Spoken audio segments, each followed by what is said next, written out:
Speaking Wind, welcome back. Thank you, Art. I'm so sorry. I should be in better condition to be interviewing you, but I am sorrowfully, well, I'll tell you, some virus has got hold of me and won't let go. Is it in your head? Maybe it's HARP. Well, I'll tell you what. Yeah, it's in my head. It's I'm sneezing and coughing and hacking. It has not yet gone to my chest. When it does that, it's even worse. There's an old home remedy that works really well on these things, Art.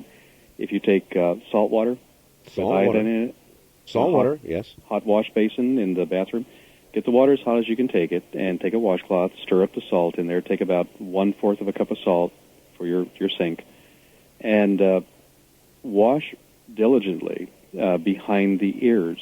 Really? And if you take your finger right behind the earlobe against the neck, you'll feel a little hole back there behind, or an indentation back there. Really? Those are virtually the only two membranic openings you have at the cerebral area.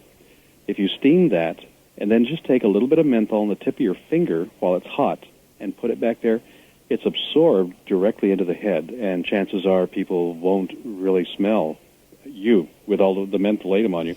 But within about 2 minutes, it moves through the cerebral area, it clears up the sinus passages, it relieves the pressure, goes down the trachea, it stops the sore throat, and goes into your lungs and helps you to cough out any phlegm or congestion that might be in there. No, it's not down there yet. What I've got right now is a sore throat and 2 spigots that are wide open. Oh, my. They make these little nose buckets now. Nose buckets. Nose buckets. Oh, God. Well, at least you made me laugh. Nose buckets. I hope it didn't hurt to laugh hard. Oh, boy. And in the meantime, have you heard of the release of these new secret, majestic documents? I just thought I would ask. No, I haven't, but I heard you talk about them on the air. Yes, they've sent them to me. This thing is about 200 pages long. Wow. And it's full of about 1 million things that would, it seems to me, get me thrown straight into jail, and I'd never see the light of day again. Oh, no. Well, let's hope for the best on that. Yeah, let's. Anyway, listen, back to nose buckets. Oh, my God. That draws a mental picture that really lasts for a while, Doesn't it? And they can pierce the nostril, put a little ring in there, and then you have something to hang the nose buckets on. You really do mean nose buckets. Well, you're okay, Art, until you have to get the siphon hose out. Oh, man. The afterlife is going to be all right. I'm looking forward to it. Anyway, on the serious side of things, all these things are occurring, and you say they will continue to increase in intensity. Yes, in intensity. Through the year 2012? 2012. That's the end, of course, of the Mayan calendar. Well, it's the end of the fourth world. It's not the end of the world. And, it's not really a prophecy of gloom and doom. It's just a prophecy of there are changes coming. Well, now let's qualify that a little bit. I've heard a lot of people who are, I'm the half-empty glass of water. Uh-huh.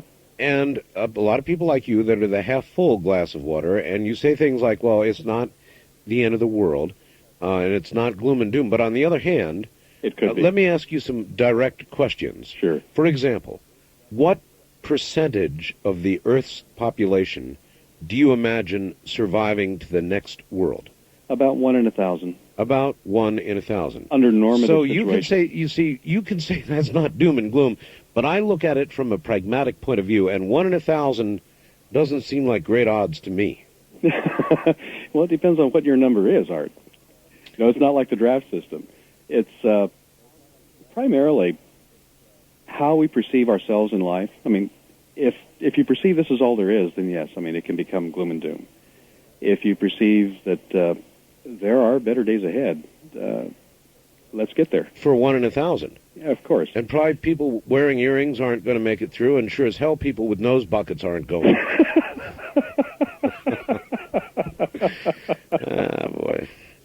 You know what? I'm going to turn you over to my audience, and I know that they have a lot of questions for you. I hope they do. I know they do. It's sitting there. Every line has been ringing since you've been on the air. And they've heard people like you. I know that you are familiar with Robert Ghostwolf, are you not? Yes, Robert is a very good friend of mine. Very nice guy. I spoke to him, matter of fact, earlier today. And I have interviewed many other As a matter of fact, I interviewed some Hopi elders in what was a very difficult show because we had to translate as we went. Oh, my. And that was arranged by Robert Ghostwolf, and they said virtually exactly what you're saying. It took a lot longer to say it because we had to translate as we went. But it sort of fits in with, I interview prophets, I interview scientists, I interview physicists, I interview people like yourself, and I interview Catholic priests. I interview gazillions of people who look at what's going on in our world, and from all of these different disciplines and belief systems, you're all saying roughly the same thing. And I'm going to be honest with you, that scares the hell out of me. Oh, it can, Art. It can. What do you understand of the nature of time? In other words, is what's going to occur absolutely fixed, or can it be averted or changed or in some way lessened? Oh, yes. It can definitely be lessened. And from the perspective of fear, it can absolutely be changed. When we fear, have you ever had a shot when you were a kid? A shot? Uh-huh. Oh, yeah. Okay. You know what it was like when you watched that needle going toward your arm? Yes, I do. It was terrible, as opposed to looking away and just feeling a little ping, and then it's done. I believe what I'm doing is attempting to correlate or contrast and compare between looking at the events that are going to happen with or without our permission through fear or through understanding. And we get through them, Art.